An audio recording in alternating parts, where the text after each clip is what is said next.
Sou Fernanda Ferreira, uma mentora social e familiar cujas experiências de vida me levaram a questionar profundamente a natureza do que acontece à nossa volta e a perceber que a felicidade é um estado de plenitude. Para alcançá-la, é necessário reconhecer as emoções invisíveis transmitidas pelas crenças limitantes, muitas vezes sem sentido, que nos conduzem à guerra interior. Comecei a observar o mundo e notei a existência de dois grupos distintos de pessoas. Num, elas trabalham em conjunto, trocam experiências e ideias e irradiam criatividade e alegria. Neste grupo, as pessoas simplesmente deslumbravam com a sua luz interior. No outro grupo, a tristeza é palpável. Essas pessoas não conseguem perceber como se limitam mutuamente, estão aprisionadas pelas suas próprias crenças, presas em padrões de pensamento, comportamento e emoção. Dado que me conhecem, não é necessário explicar a minha reação.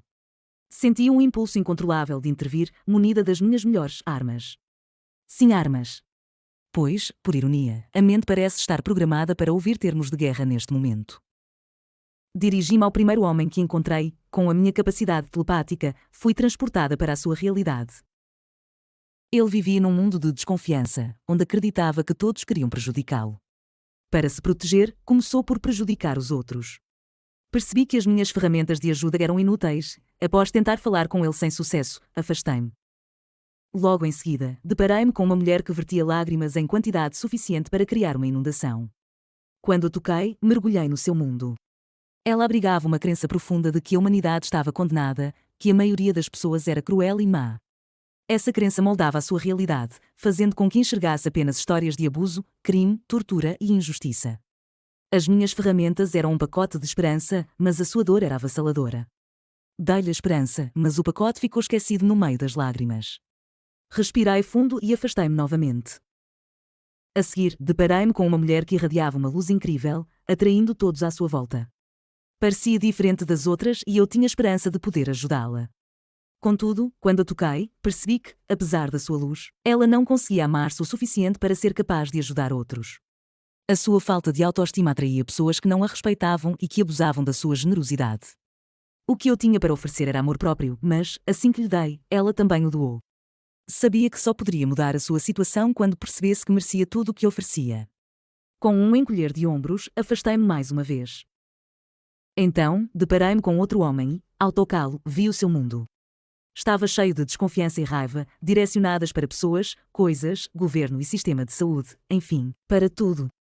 A sua necessidade de se proteger era tão avassaladora que não conseguia ver as algemas que o prendiam a uma realidade da qual ele desesperadamente tentava alertar os outros. Tentei dar-lhe uma dose de clareza, mas a sua desconfiança era profunda demais para aceitar. Nesse momento, senti-me exausta. Entendi que pouco podia fazer, pois eram as percepções deles que os mantinham aprisionados em ciclos viciosos. Eles eram incapazes de ver além da tristeza, da dor ou da incapacidade de perdoar.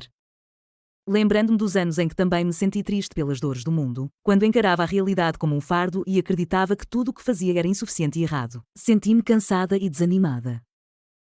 Regressei ao ponto de partida desta jornada e concluí que, como Fernanda Ferreira, mentora social e familiar, não podia mudar as escolhas feitas por cada um. Se continuasse a acreditar que podia mudar o mundo, correria o risco de ficar presa na criação alheia e absorvida pelas histórias que repetidamente passam na televisão. Contudo, algo começou a mudar. Olhei novamente para o mundo e percebi uma beleza oculta, um potencial incrível e algo novo a despontar. Compreendi que são as crenças e os filtros de cada pessoa que moldam a forma como veem o mundo. As crenças não são necessariamente baseadas em vivências concretas. O que impede a nossa felicidade não são as experiências vividas, mas sim as crenças profundas que nunca questionamos. Será que as tuas crenças, aquilo que sentes é real? Tu és o criador ou criadora da tua realidade.